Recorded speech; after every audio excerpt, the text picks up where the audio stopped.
Assalamualaikum warahmatullahi wabarakatuh. Yang terhormat Bapak Dr. Oka Widana, izinkan kami mempresentasikan hasil resume kami di kelompok 8, yaitu tentang teori biaya produksi. Perkenalkan, saya sendiri Jumasri bersama 9 anggota kelompok lainnya.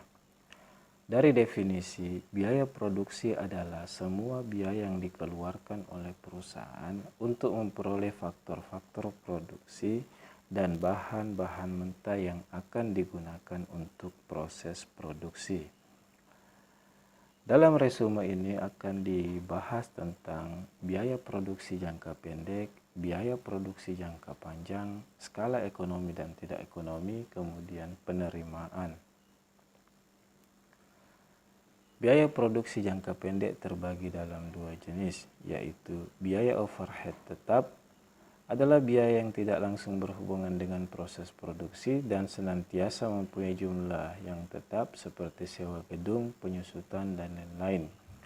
Kemudian yang kedua, biaya overhead variabel adalah biaya yang tidak langsung berhubungan dengan proses produksi, namun jumlahnya berubah seiring dengan berubahnya jumlah output.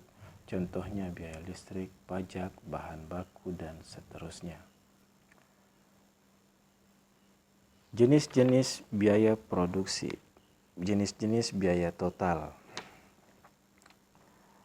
Yang pertama, biaya total atau total cost, disingkat TC, adalah total keseluruhan jumlah biaya produksi yang dikeluarkan dalam proses produksi.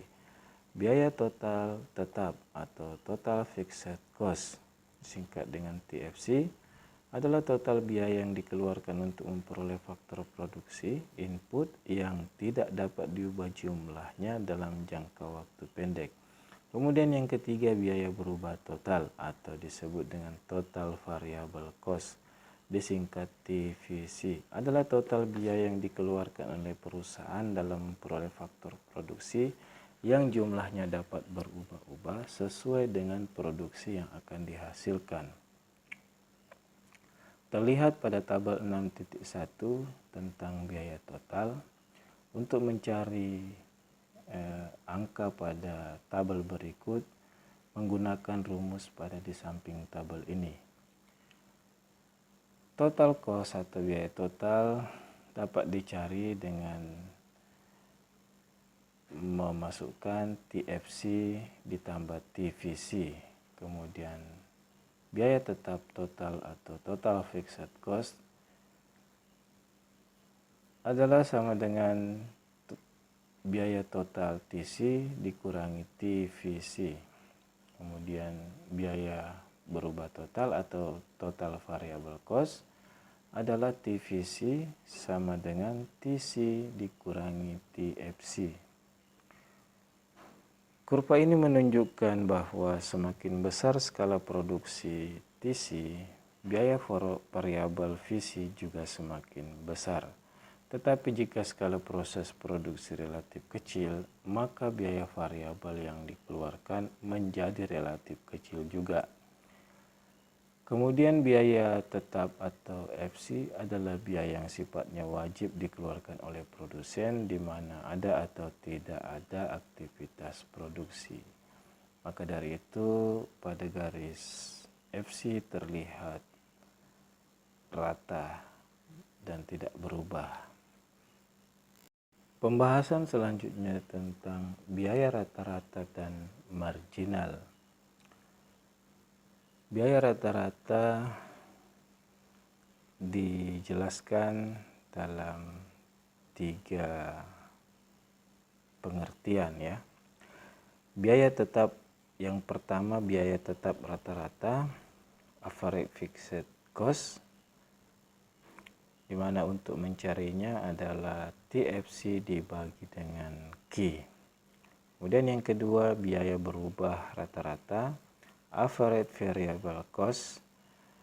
Untuk mencarinya adalah TVC dibagi dengan Q. Kemudian yang ketiga, biaya total rata-rata atau average cost. AC sama dengan TC dibagi Q atau AC sama dengan AFC ditambah AVC. Kemudian biaya marginal adalah kenaikan biaya produksi yang dikeluarkan untuk menambah produksi sebanyak 1 unit. Biaya marginal dapat dicari dengan menggunakan rumus MCN sama dengan TCN dikurangi TCN min 1. Atau dapat juga dihitung dengan menggunakan rumus MCN sama dengan delta TC dibagi delta Q. Jika kita melihat tabel 6.2 ini terkait biaya rata-rata, untuk mencarinya, yang pertama biaya tetap rata-rata atau AFC adalah AFC sama dengan TFC dibagi Q. Kemudian biaya berubah rata-rata atau AVC sama dengan TVC dibagi Q. Kemudian biaya total rata-rata atau average cost atau AC sama dengan TC dibagi Q atau AC sama dengan AFC ditambah AVC. Kemudian untuk mencari biaya marginal, MCN sama dengan delta TC dibagi delta Q. Dari tabel 6.2 tadi, jika digambarkan kurvanya akan terlihat seperti ini, di mana kurva biaya tetap rata-rata digambarkan pada kurva 4.7. Kelihatan bahwa AFC menurun, kemudian biaya variabelnya, variabel rata-rata AFC kelihatan menaik, kemudian marginal, biaya marginalnya juga menaik. Jika digabungkan kurva tersebut akan terlihat pada kurva pada gambar 6.5. Pembahasan selanjutnya tentang biaya produksi jangka panjang. Dalam jangka panjang, perusahaan dapat menambah semua faktor produksi atau input yang digunakannya. Oleh karena itu, biaya produksi tidak perlu lagi dibedakan antara biaya tetap dan biaya berubah. Di dalam jangka panjang tidak ada biaya tetap, semua jenis biaya yang dikeluarkan merupakan biaya berubah.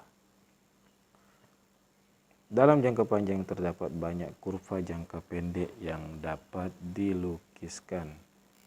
Dalam mencari rumus biaya produksi jangka panjang, dalam buku tersebut disebutkan yang pertama, biaya total sama dengan perubahan biaya variabel.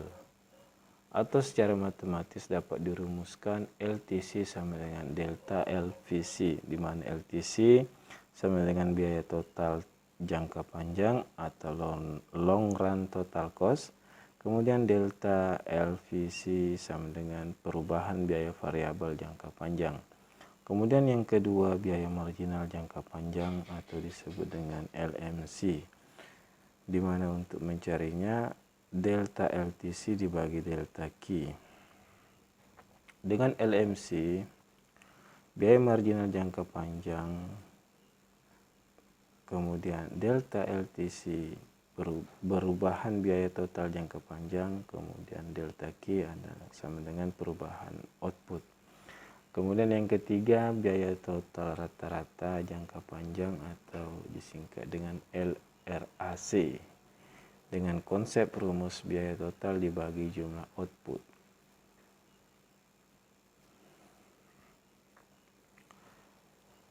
Pada gambar 6.6, kurva biaya total rata-rata jangka panjang. Kurva LRAC bukanlah dibentuk berdasarkan kepada beberapa kurva AC saja, tetapi berdasarkan kepada kurva AC yang tidak terhingga banyaknya. Titik persinggungan di antara kurva LRAC dan AC menunjukkan biaya produksi yang paling minimum untuk memproduksi sejumlah produksi tertentu. Perhatikanlah AC1 dan AC2. Titik A1 adalah titik terendah pada AC1.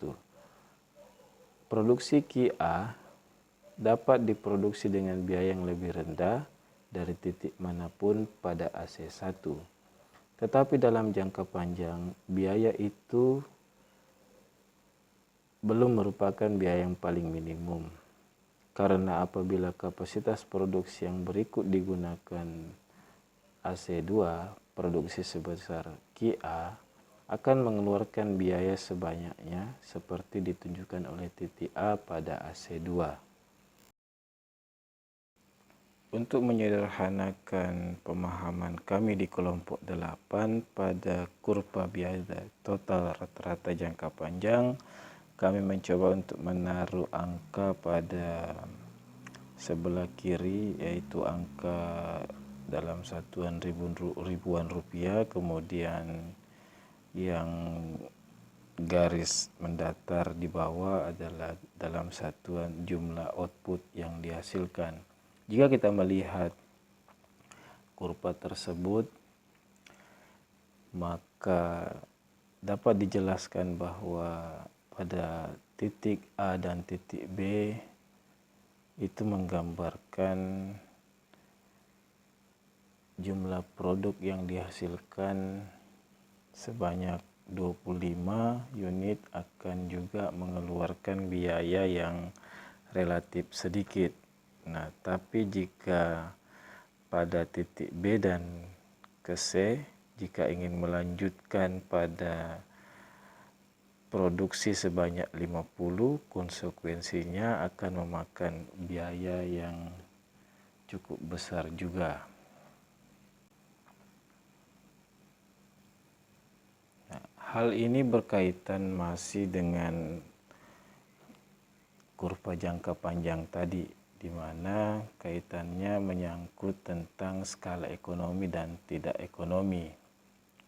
Skala ekonomi atau disebut dengan economy of scale, yaitu apabila pertambahan produksi menyebabkan biaya produksi rata-rata menjadi semakin rendah.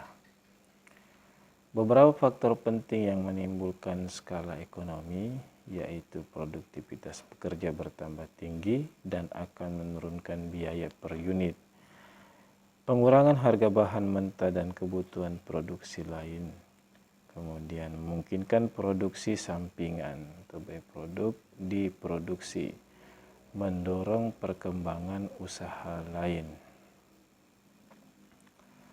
Selanjutnya skala tidak ekonomi atau disebut dengan diseconomy of scale. Apabila pertambahan produksi menyebabkan biaya produksi rata-rata menjadi semakin tinggi. Beberapa faktor penting yang menimbulkan skala tidak ekonomi. Keadaan ini ditunjukkan oleh bagian kurva LRAC yang semakin bertambah tinggi, yaitu setelah produksi melebihi QB. Pengambilan keputusan dan kebijakan perusahaan yang sangat kaku dan memakan waktu yang lama untuk merumuskannya. Sederhananya pada kurva tersebut, jika pergerakan kurva titik A dan ke B, titik A dan B, itu disebut dengan skala ekonomi. Kemudian titik B ke C disebut dengan skala tidak ekonomi. Pembahasan selanjutnya adalah pembahasan tentang penerimaan. Hubungan antara total revenue, average revenue, marginal revenue dapat dilihat atau dapat digambarkan dengan dua kasus, di mana kasus yang pertama adalah kurva permintaan menurun ketika si konsumen meminta suatu produk dengan kapasitas yang menurun. Terlihat pada tabel tersebut ketika itu telah disepakati antara produsen dan konsumen, maka si konsumen mengeluarkan biaya sebesar Rp200.000 walaupun belum ada produk yang diterima pada si konsumen, di mana TR-nya total revenue angkanya 0 karena total revenue ini didapatkan dari Q dikali dengan P atau AR. Kemudian marginal revenue belum bisa muncul karena belum ada produk yang dihasilkan, di mana rumus marginal revenue ini adalah total penerimaan dibagi dengan total quantity produk. Ketika permintaan menurun, telah disepakati antara produsen dan si konsumen. Ketika produk telah diciptakan atau dihasilkan sebanyak 1 unit, maka harga yang dikeluarkan oleh konsumen sebesar Rp180.000. Ketika produsen telah mengeluarkan 2 produk, maka harganya Rp160.000, dan seterusnya. Semakin banyak permintaan atau semakin banyak produk yang dikeluarkan oleh produsen, maka harga jual juga semakin menurun. Dan bagaimana model kurvanya ini? Dari kelompok 8 kami mencoba untuk mensimulasikan dengan menerapkan tabel yang ada di samping ini kepada kurva yang kami diskusikan. Dan hasilnya seperti terlihat pada kurva tersebut, di mana kami menempatkan 0 sampai 200 berada di posisi tegak lurus sebelah kiri, kemudian itu adalah biaya, kemudian posisi garis mendatar 0 sampai 10 adalah jumlah kuantiti. Pembahasan kurva permintaan menurun ini adalah poin yang D, TR atau total revenue menaik selama marginal revenue positif. Kemudian total revenue mencapai maksimum bila marginal revenue sama dengan 0. Total revenue menurun bila marginal revenue negatif. Dari kami kelompok 8, mohon maaf atas tampilan video ini dikarenakan minimnya fasilitas yang ada. Insya Allah ke depan kami akan menyajikan presentasi yang tentunya lebih baik dari sebelumnya. Kami sangat mengharapkan kritik dan saran pada pembahasan teori biaya produksi ini, tidak lain dan tidak bukan untuk pengembangan diri kami menuju ke arah yang lebih baik. Sekian dari kami, mohon maaf jika ada kesalahan dalam pembahasan tersebut. Billahi taufiq wal hidayah. Wassalamualaikum warahmatullahi wabarakatuh.